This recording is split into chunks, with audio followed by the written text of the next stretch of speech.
hari-hari ini lagi viral berita seorang Gus.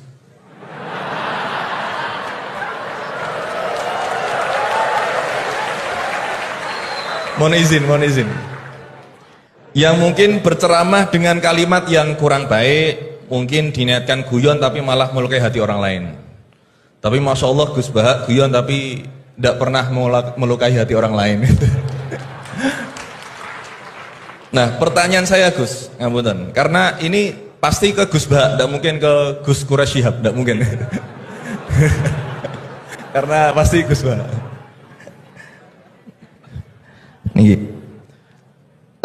Sebenarnya sejarah panggilan Gus ini seperti apa gitu?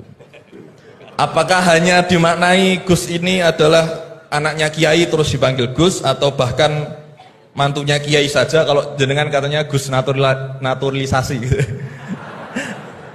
Atau Gus swasta atau apa itu, atau bahkan bukan siapa-siapa kemudian bisa dipanggil Gus, sehingga misalkan kita sekarang bisa ini berlomba-lomba menjadi Gus bareng-bareng.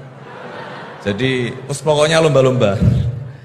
Nah, dan apakah ini hanya di Jawa saja? Karena di Madura juga kami sering mendengar ada panggilan Lora. Lah ini sejarahnya sebenarnya apa gitu loh. Apakah juga kalau sudah menjadi kiai tidak bisa menjadi Gus lagi? Atau kalau sudah menjadi Gus tidak bisa naik menjadi kiai? Gitu ya. Itu pertanyaan yang kedua saya. Dan Nyun Sewu, di zaman Rasulullah itu apakah putranya Rasulullah juga dipanggil Gus? Kan juga tidak kan?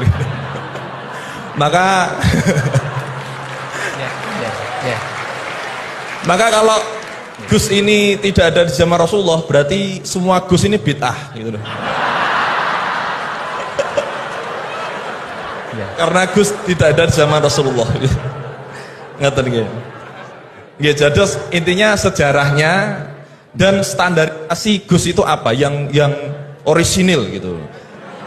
Yang kalau misalkan di dunia, di Indonesia ini yang Gus orisinil hanya jenengan, berarti semuanya palsuan gitu. Lah ini tentu bisa dijelaskan Gus. Ngapunten, matur suwun sangat. Wassalamualaikum warahmatullahi wabarakatuh. Waalaikumsalam warahmatullahi wabarakatuh. Ini pertanyaannya, kan banyak yang tidak jebolan pesantren tapi pengen dekat sama Allah, boleh nggak baca terjemahan kira-kira gitu. Yang kedua tadi standar Gus yang orisinal, yang orisinal ya. Kemudian yang kedua dari ini Gus Gofur. Ini dosen dari Eva, ini untuk Prof Quraisy dan Gus Bahak. Ini panduan untuk memberikan pendapat hukum kira-kira gitu kan. Karena ada dosen hukum yang saksi ahli, ada yang ahli menjadi saksi. Jadi bedanya. Mohon berkenan dari Gus Bahak. Ya. Ini yang provokatif dulu itu ya.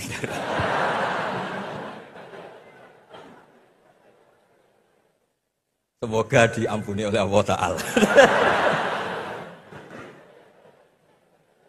Begini. Satu itu saya tidak medsosan, tapi ya dengar-dengar laporan macam-macam lah tentang sekian pihak itu. Begini, saya cerita ini biar sampean tahu bahwa Pak Rektor ngundang saya ini tidak salah. Kan? Memang benar-benar pemateri yang baik. Ya kalau kata Nabi Yusuf kan ini hafizun alim, orang harus dzikru manaki binafsi, orang boleh cerita kelebihannya asal itu faktual. Begini, suatu saat, ini cerita di kitab Ihya, suatu saat Nabi Musa itu sholat istisqa. Itu doa apa saja itu sudah dipakai. Enggak mandi, Nabi Musa loh. Enggak mandi, tetap enggak mandi. Kata Allah, inna fihim namaman, di komunitas Anda yang ikut sholat itu ada yang tukang adu-adu, namam, provokator. Maka kamu doa kayak apa tetap enggak akan saya ijabahi. Nabi Musa, ya gampang Gusti, tunjukkan orang itu siapa, nanti saya usir dari majelis.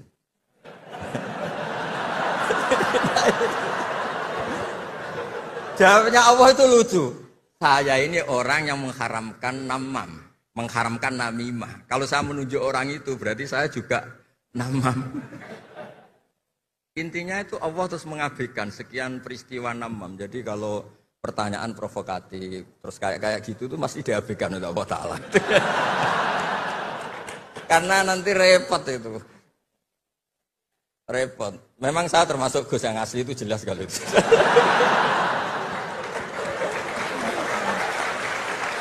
Itu, lah ini Pak Fatullah tahu betul keluarga saya karena beliau orang Jepara ngajinya di Kudus.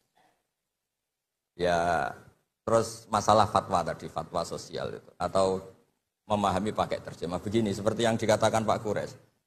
Ada pegangan yang umum kayak sidik, amanat, tabligh, fatona. Itu memang lewat terjemah nggak apa-apa. Tapi ada terjemah yang nggak mengganti bahasa Arab. Misalnya kata sembahyang, mungkin perasaannya orang Bali sembahyang itu apa, perasaan kita sembahyang itu apa, itu kan subjektif. Misalnya begini, ada ayat yang agak sensitif. Ketika Anda salah paham dengan istri itu wadribuhun. Fahjuruhunna fil madoji wadribuhun. Itu kan riskan betul. Maka pukullah istri kamu. Pukul itu kan konotasinya itu buruk. Tapi di semua tareh, saya bilang tidak sebagian, di semua tareh, itu disebut dorban ghairu mubarrihin, mukul yang tidak melukai. Jadi orang Arab itu punya adat.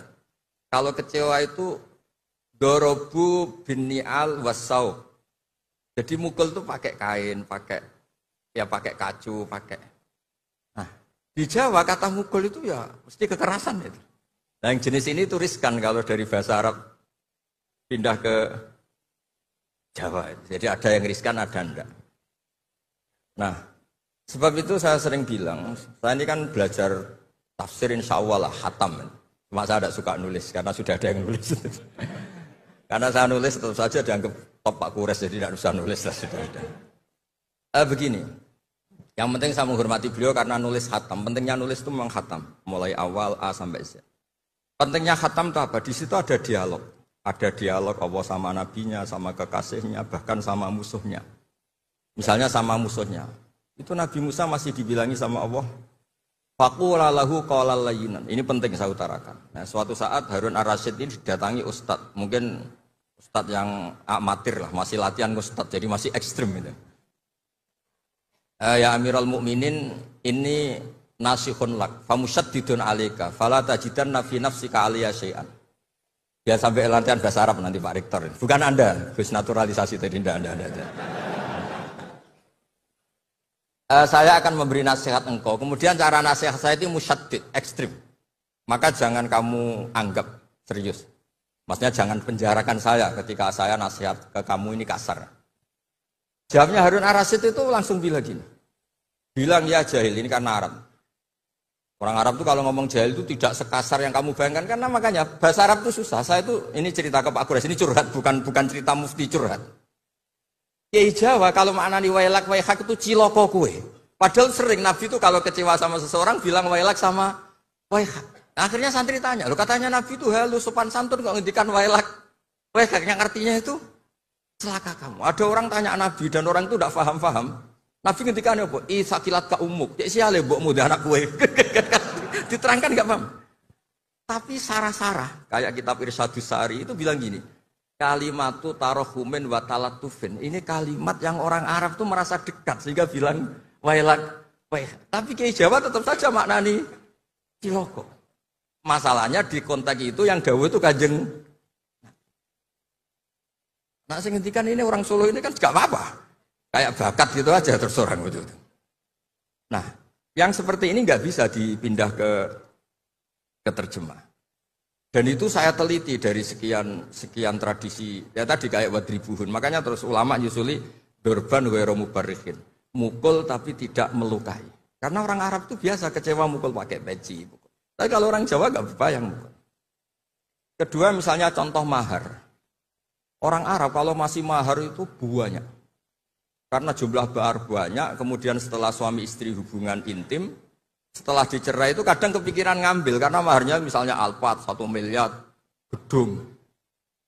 Sehingga harus ada pelarangan mengambil ulang mahar. Wa in aradtum istibdala zawji makana zawji wa ataitum isdahunna qintaran fala ta'khudhu minhu syai'a. Atakhudunahu buhtana wa itsmam mubina. Terus wa kaifa ta'khuduna? Mahar yang sudah kamu kasihkan jangan kamu tarik lagi. Wong kamu sudah hubungan suami istri kok maharnya ditarik lagi. Jangan. Kenapa ada kata jangan ambil lagi? Karena maharnya itu Alphard, gedung, uang 1 miliar. Dulu Pak Rektor ketika nikah itu seperangkat alat sholat, gak dilarang juga gak akan diambil itu.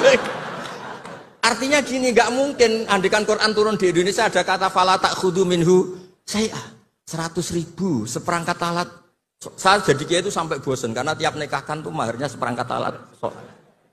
Itu kalau sudah nikah 10 tahun bentuknya sudah kayak apa ya? Itu nggak usah Allah repot-repot bilang jangan ambil lagi, jangan ambil lagi. Nah, itu kondisi yang antara kita dan tradisi Arab itu beda. Dan saya belajar tafsir sampai segitunya, makanya nggak salah lah kalau saya diundang itu nggak salah.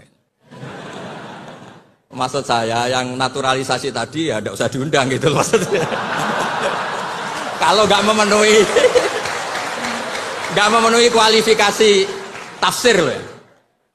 Ya karena kalau nggak memenuhi kualifikasi apa tafsir. Tapi jangan terus ngundang saya terus, nggak mau juga saya. Gitu.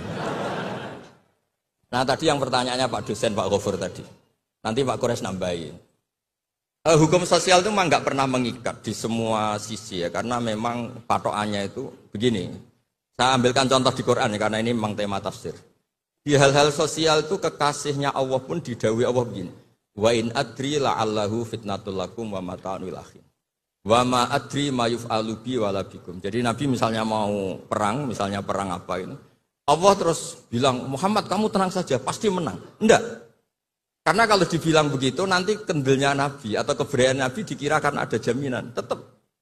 Sehingga nyuwun sewu Nabi juga pernah mengalami perang menang di Badar, pernah mengalami kalah di Uhud. Jadi di bab-bab sosial itu memang Allah membiarkan hukum sosial yang berjalan.